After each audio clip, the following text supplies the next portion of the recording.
हरि गुण गाते बड़ी शीघ्रता से भगे चले जा रहे हैं। सनत कुमारों ने उनको रोका और हे नारद जी, कथम ब्रह्मन्नदीन मुखम कुतुश्चिन्ता तुरो भवान। आज नारद जी से सनक, सनंदन, सनातन, सनत कुमार ये चारों भाई मिले और चारों भाइयों ने पूछा कि हे नारद जी, आज आप इतने उदास होकर के कहां के लिए जा रहे हैं? आज आप इतनी शीघ्रता से लेकिन मन में उदासी है, कहां के लिए जा रहे हैं?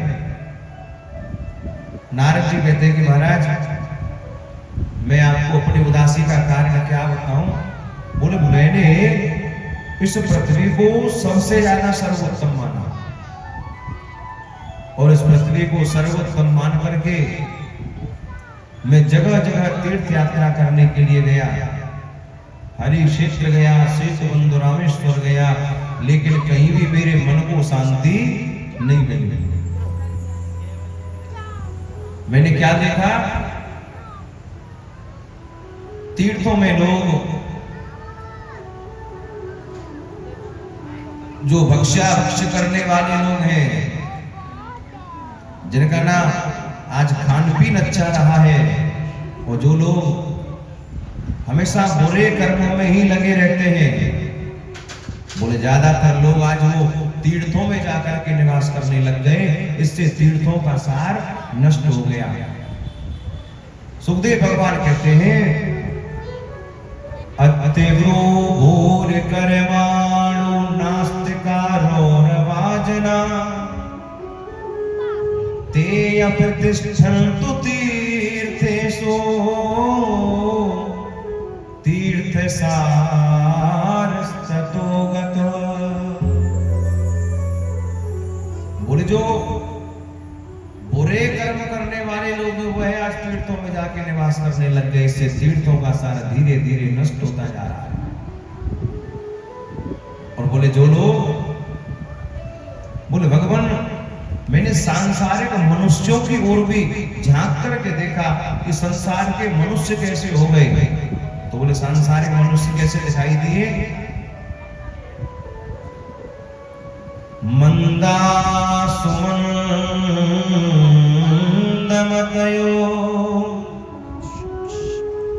मंद भाग्य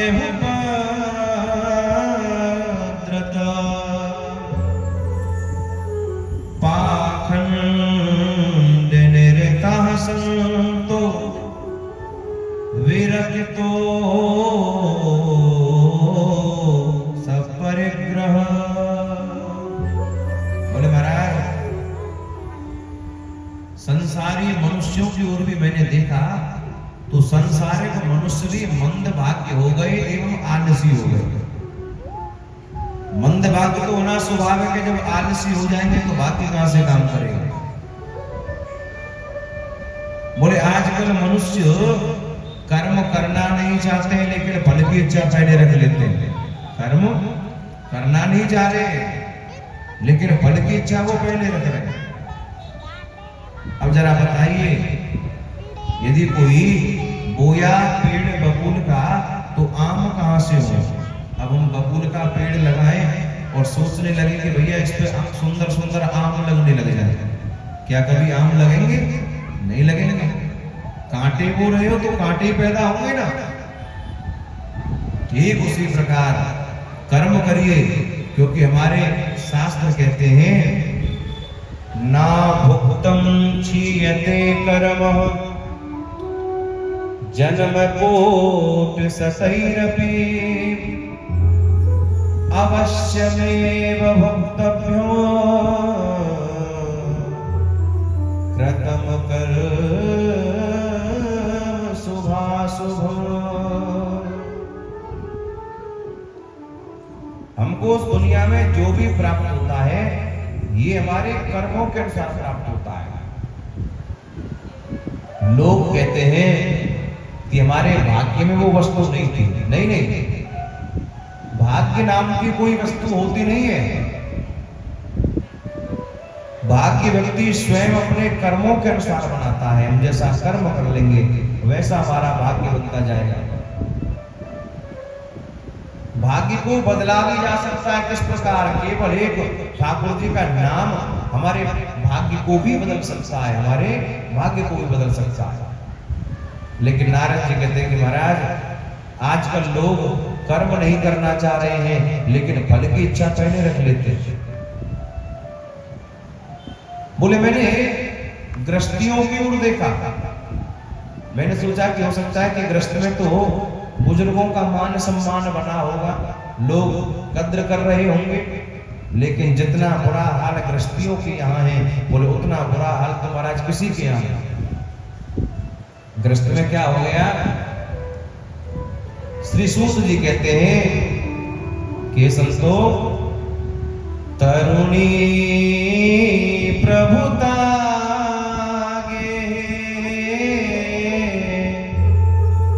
श्याल को बोधिदायक। बोले घरों में आजकल दादी बाबा को कोई नहीं पूछता है। आजकल घर में नई नई बहुओं की चलने लग गई, घर में नई बहुओं की चलती है। दादी बाबा से कोई सलाह लेता नहीं। और बोले यदि कोई सलाह भी लेते हैं तो सलाह ऐसा नहीं है कि अपने घर के बुजुर्गों से ले लें, नहीं नहीं, बुजुर्गों से सलाह नहीं लेंगे। सलाह किससे लेंगे?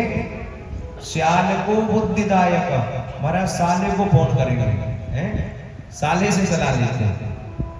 हमारे ब्रज में वृंदावन में एक कहावत है कि दीवार बिगाड़े आरो और घर बिगाड़े सारो। दीवार में यदि अलमारियां ज्यादा निकालोगे तो दीवार कमजोर हो जाएगी, और घर में ज्यादा साले की सलाह मत लो, क्योंकि सपनी मामा सपनी वो भी किसी के साले थे, उनकी कृपा से क्या हो गया। नारद जी कहते हैं कि बुजुर्गों का मान सम्मान आजकल कोई करता नहीं, लेकिन हमारे संत कहते हैं कि हमेशा बुजुर्गों का मान सम्मान करके चलिए, बुजुर्गों का मान सम्मान करके चलिए। जैसे एक कहावत है, यदि युवा का जोश और बुजुर्ग का होश, यदि इन दोनों को हम साथ लेकर के चलते हैं तो हमको हर कार्य में सफलता प्राप्त हो जाती है। घर में यदि नई बहुओं की चल रही है तो चलनी चाहिए, लेकिन उनका परम दायित्व है, परम कर्तव्य है कि यदि कोई भी अच्छा कार्य कर रहे हो, चाहे कोई भी कार्य करें, पहले अपने घर में बुजुर्गों से सलाह लीजिए। यदि वो सलाह दे दें तो ही आप इस कार्य को करिए। स्वयं हनुमंत लाल ज्ञानियों में जो सर्वश्रेष्ठ हैं, अतुलित बल धामम हेम सेनावदेहम धनुजबल कृशानम ज्ञान नामाग्रगण्यम, जो ज्ञानियों में अग्रगण हैं, वो भी हनुमंत लाल जो भी कार्य कर रहे हैं सलाह लेकर के कर रहे हैं। लंका में जा रहे हैं माता जानकी का पता लगाने के लिए, लेकिन जामवंत जी से पूछते हैं कि हे जामवंत जी, आप हमारे साथ में बुजुर्ग हैं तो आप मुझे सलाह दीजिए। जामवंत मैं पूछूं तो ही उचित सिखावन दीजो हुई। बोले हे जामवंत, आप हम सब में बुजुर्ग हैं, मैं लंका के लिए जा तो रहा हूं, लेकिन मुझे वहां जाके करना क्या है वह तो आप मुझे बता दीजिए। अब जरा सोचिए कि जब स्वयं हनुमान जी सलाह ले सकते हैं तो हम आप लोग अपने घरों में बुजुर्गों की सलाह क्यों नहीं ले सकते। एक छोटी सी बात समझने के, कार्य तो युवाओं को ही करना है, कार्य पूरा आपको ही करना है, लेकिन यदि आप अपने घर में अपने बड़ों से कोई सलाह ले लेते हैं ना तो महाराज उनका भी मान सम्मान बढ़ जाता है, उनका हृदय भी आपको आशीर्वाद देता है कि चलो मेरे घर में परंपरा बनी हुई है कि कोई भी कार्य करने से पहले बड़े भाई से पूछना, माता पिता से पूछना, घर के दादी बाबा से पूछना। वो भी अपने हृदय से अंतरस्थल से आशीर्वाद देते हैं। सलाह लेकर के कार्य करिए। नारद जी कहते हैं कि महाराज आज गृहस्थ में ऐसा बुरा हाल हो गया कि लोग थोड़े से लोभ के कारण देखो आज जो कलयुग में हो रहा है ना, ये श्री सुखदेव भगवान श्री व्यास जी पहले ही भागवत जी में लिख करके गए हैं। तरुणी प्रभुतागे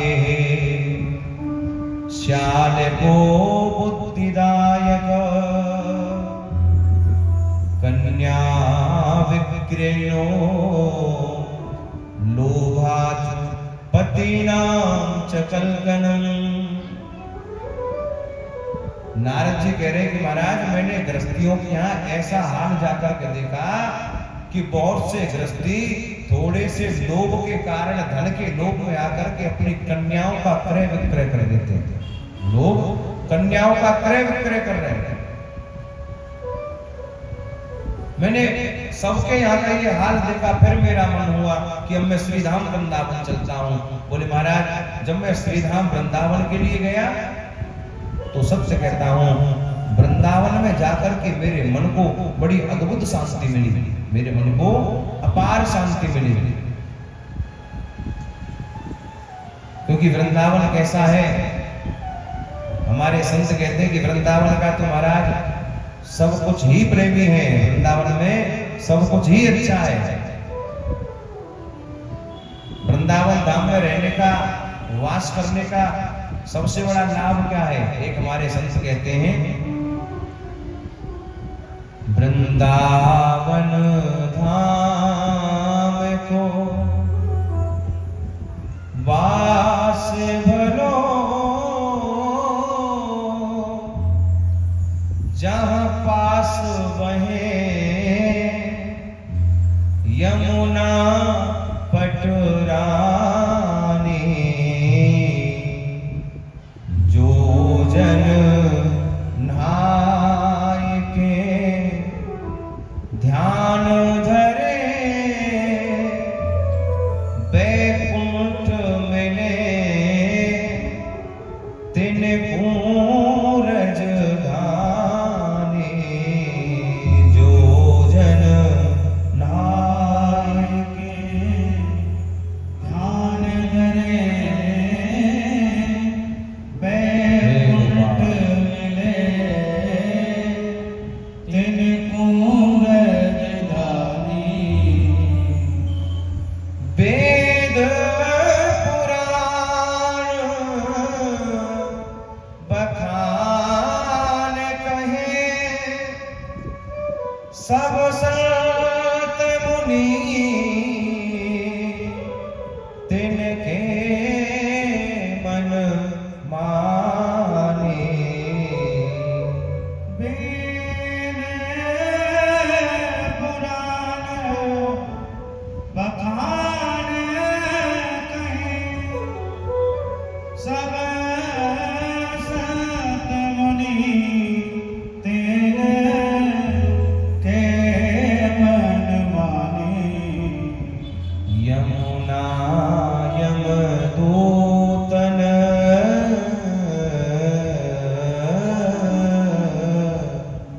यमुना यमदूतन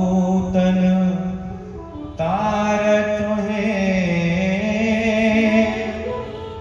यमुना जी यम के दूतों को तार देते हैं।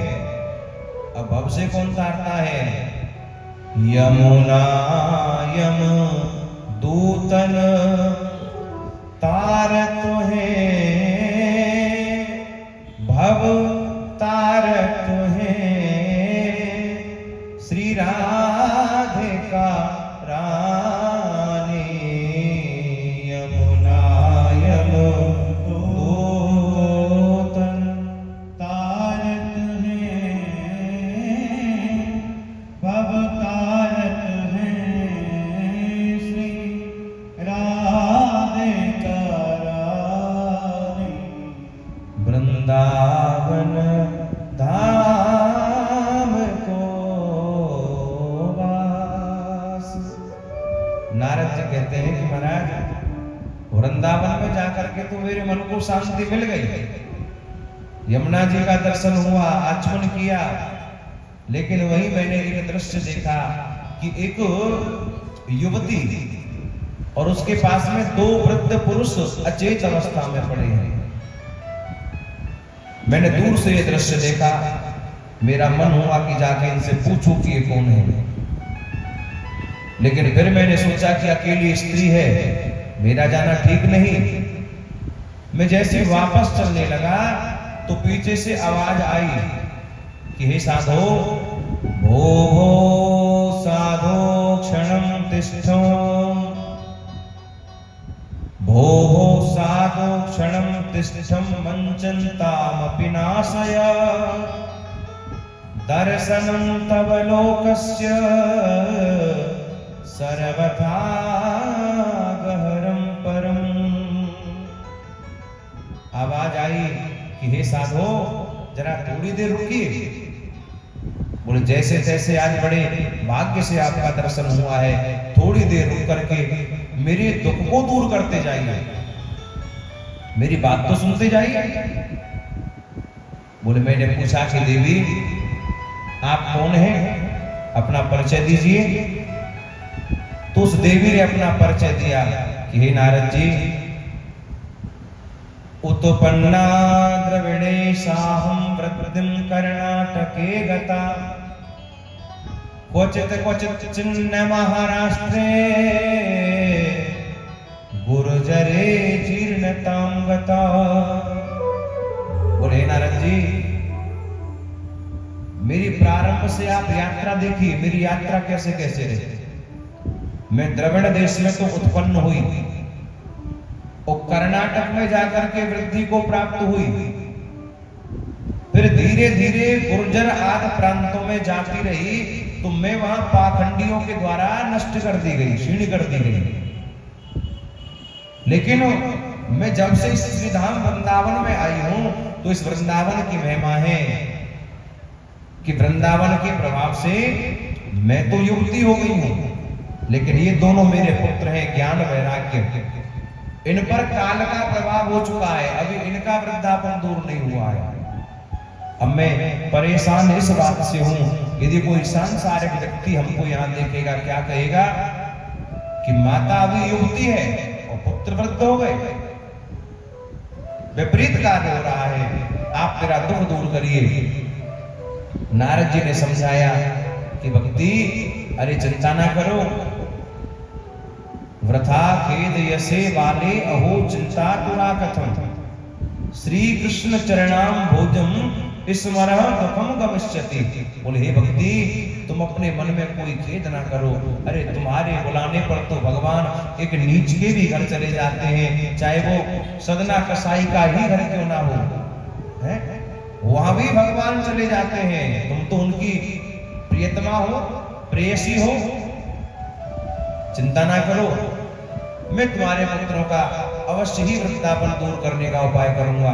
नारद जी सनत कुमारों से कहते हैं कि भगवान, मैंने बार बार वेद वेदांत का पाठ किया, गीतार पाठैर मुहुर्मुहु, बारंबार मैंने गीता का पाठ किया, लेकिन वो गीता के पाठ को सुन करके थोड़े तो उठे पर पुनः सो गए। उसी समय एक आकाशवाणी हुई कि हे नारद, यदि तुमको भक्ति का दुख दूर करना है, ज्ञान वैराग्य का दुख दूर करना है, तो इसके लिए आपको एक सत्कर्म करना पड़ेगा, पहले जाके सत्कर्म करिए।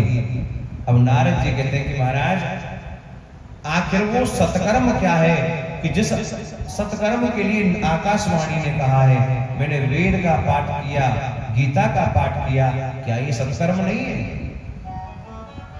लेकिन आकाशवाणी किस सत्कर्म के लिए कह रही है, वह जरा मुझे बताइए।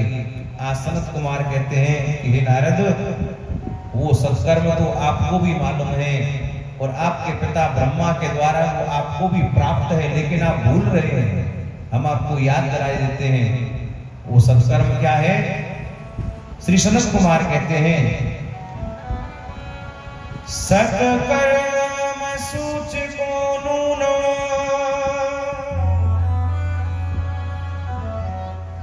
सत्कर्म सूच को नूनम, ज्ञान यज्ञ स्मृतो बुधै, श्री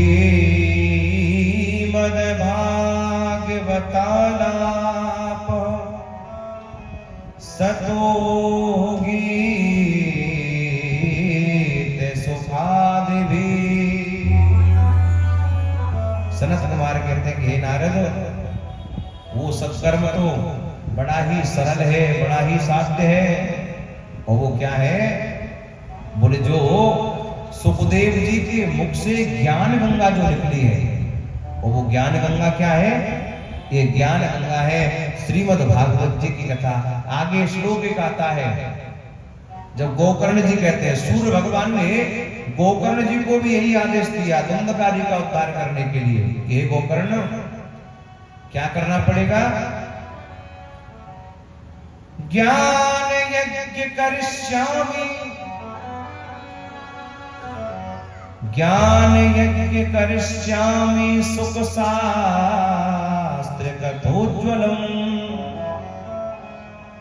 वहां भी सूर्य भगवान कह रहे हैं कि हे गोकर्ण, यदि धुंधकारी का उद्धार करना है तो इसके लिए तू ज्ञान यज्ञ कर। और वो ज्ञान यज्ञ क्या है मेरे बंधुओं? ज्ञान यज्ञ है ये श्रीमद् भागवत जी की कथा। कलयुग में यदि सबसे बड़ा कोई यज्ञ है, हरि नाम संकीर्तन महायज्ञ और एक श्रीमद् भागवत महापुराण कथा ज्ञान यज्ञ। क्योंकि जितनी भी कथाएं हैं सबको महाराज केवल कथाओं का नाम दिया, लेकिन ज्ञान यज्ञ का नाम केवल श्रीमद् भागवत जी को ही प्रदान किया है। ये कलयुग में सबसे बड़ा यज्ञ है। आज नारद जी की शंका को दूर किया, और जब नारद जी की शंका दूर हुई तो आज बड़ा सुंदर हरिद्वार में आनंद नामक तट पर एक बड़ा सुंदर व्यास मंच बनाया। बालू का व्यास मंच है, और वही चारों भाई आकर के विराजमान हो गए। चारों भाई विराजमान है।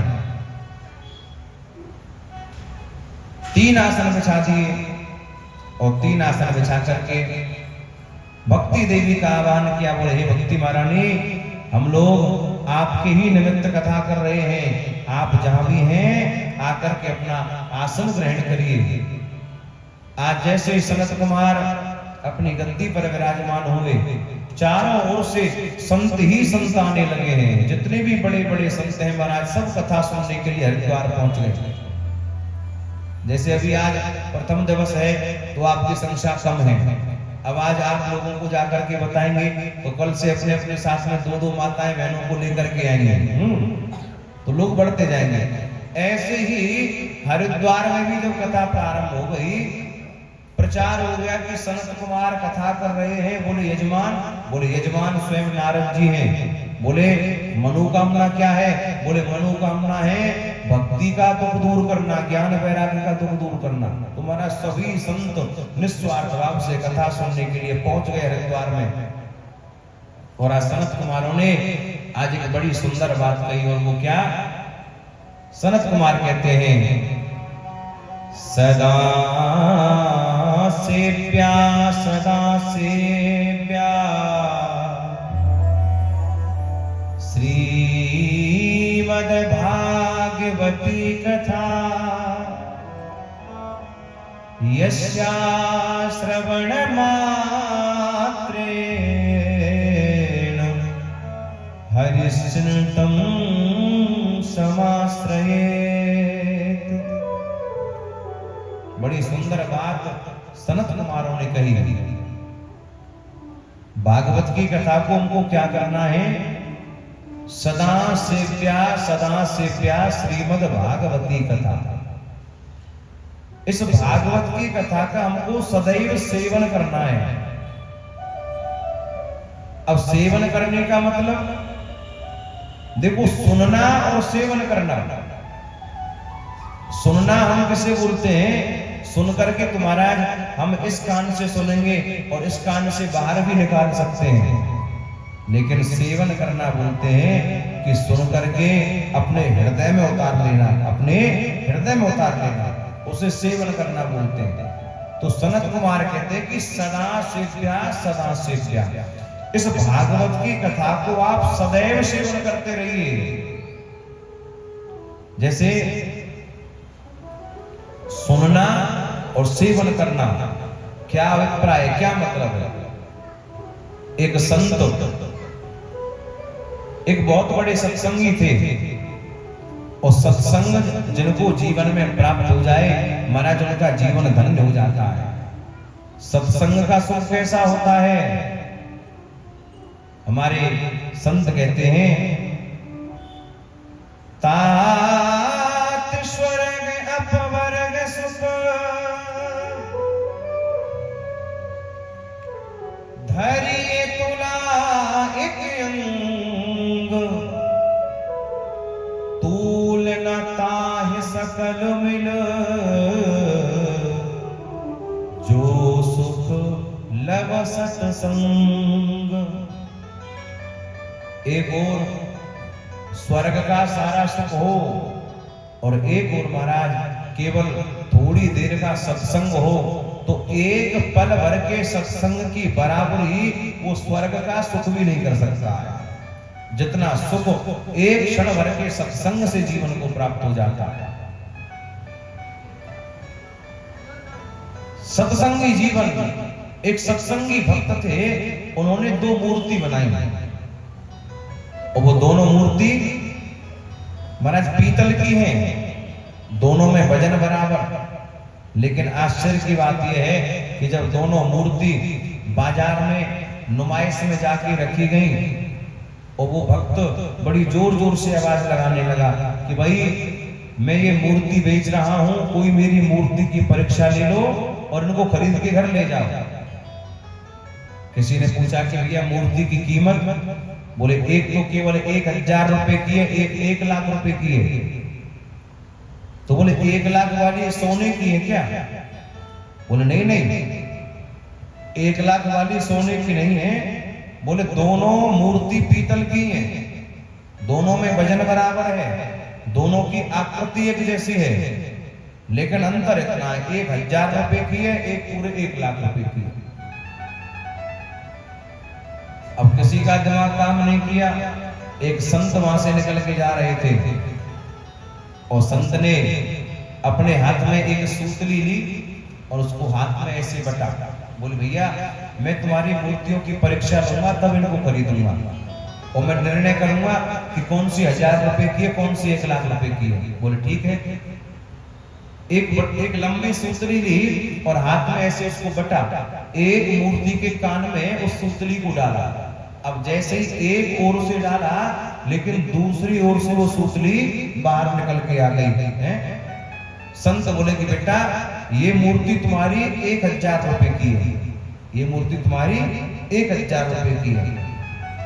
और जब दूसरी मूर्ति के कान में डाला तो महाराज अंदर कोई एक बहुत बड़ा छिद्र था जो कान के रास्ते से सीधे हृदय तक वो सूतली चली गई। बोले बेटा ये मूर्ति तुम्हारी 1 लाख रुपए की है। कहने का अभिप्राय कि जो सुन करके इधर से इधर निकाल दे उसे केवल सुनना बोलते हैं, और जो सुन करके अपने जीवन में उतार ले उसे हम सेवन बोलते हैं। तो हम लोगों को भी कथा सुननी नहीं है बल्कि उस कथा को सुन करके अपने जीवन में उतारना है, अपने हृदय में उसे उतारना है। बोलो राधे राधे, जरा जोर से कहिए राधे राधे। सदा सेव्या श्रीमद् भागवती कथा यस्या श्रवण मात्रेण, भागवत का श्रवण मात्र करने से श्री हरि स्वयं जगन्नाथ भगवान हमारे हृदय में आकर के विद्यमान हो जाते हैं। तो महाराज देखो भक्त की भावना इतनी सुंदर होती है तो ठाकुर जी हमारे हृदय में कैसे आके बैठते हैं। जब ठाकुर जी देख लेते हैं कि हमारे मन में काम क्रोध लोभ मोह ये सब नहीं है, जैसे मानो बहुत दिनों से कोई जमीन खाली पड़ी हो तो महाराज और पास में रहने वाले लोगों की दृष्टि उस जमीन पर चली जाती। बोले भैया बहुत दिन से खाली है, कोई इसमें कुछ बना नहीं रहा है, तो बोले क्यों ना हम ही बना लें, हैं? बहुत से लोग बना भी लेते हैं। ऐसे ही हमारे श्री जगन्नाथ भगवान भी जैसे माधोदास जी का इंतजार करते थे, उसी प्रकार जगन्नाथ भगवान आप सब भक्तों के हृदय को ढूंढते हुए फिरते हैं। और जिस भक्त का हृदय काम क्रोध से एकदम खाली देखते हैं महाराज उसी के हृदय में जाकर के वो बैठ जाते हैं, अवरुद्ध हो जाते हैं। देखो बैठने में और अवरुद्ध होने में भी अंतर है। बैठना तो क्या है कि आप बैठे हैं, आपका मन होगा तो उठ करके चले जाएंगे, कोई रोकने वाला नहीं। लेकिन अवरुद्ध होना कि मानो कोई नियम ऐसा बना दिया जाए, गेट में ताला लगा दिया जाए, बोले 4 बजे से 7 बजे तक कोई उठ करके नहीं जाएगा, तो अब आप चाह करके भी बाहर जा नहीं सकते क्योंकि नियम ऐसा है। उसी प्रकार हमारे ठाकुर जी भी जिस भक्त का हृदय खाली देखते हैं महाराज, उसी के हृदय में जाकर के अवरुद्ध हो जाते हैं। ऐसे अवरुद्ध होते हैं कि हम चाहे उनको लाख निकालने का प्रयास करेंगे लेकिन फिर भी वो हमारे हृदय से निकल के नहीं जाते हैं। बोलो राधे राधे। ऐसे हमारे श्री ठाकुर जी केवल भागवत कथा श्रवण मात्र से ही श्री ठाकुर जी हमारे हृदय में आके बैठ जाते हैं, विराजमान हो जाते हैं। आज जैसे ही इस बात को सनत कुमारों ने कहा तो आज महाराज एक बड़ा आश्चर्य हुआ। और वो क्या, स्वयं भक्ति महारानी भक्ति सुतो तो तरुणी गृहीत्वा प्रेमैक रूपा सहसा विरासीत श्री कृष्ण गोविंद हरे मुरारी नाथे नामान मोहर वदंती। आज स्वयं भक्ति महारानी अपने साथ में अपने पुत्र ज्ञान वैराग्य के साथ में प्रकट हो गई और सभी भक्तों के साथ में नृत्य करने लगी है। भक्ति महारानी कहती हैं जयत जगत माया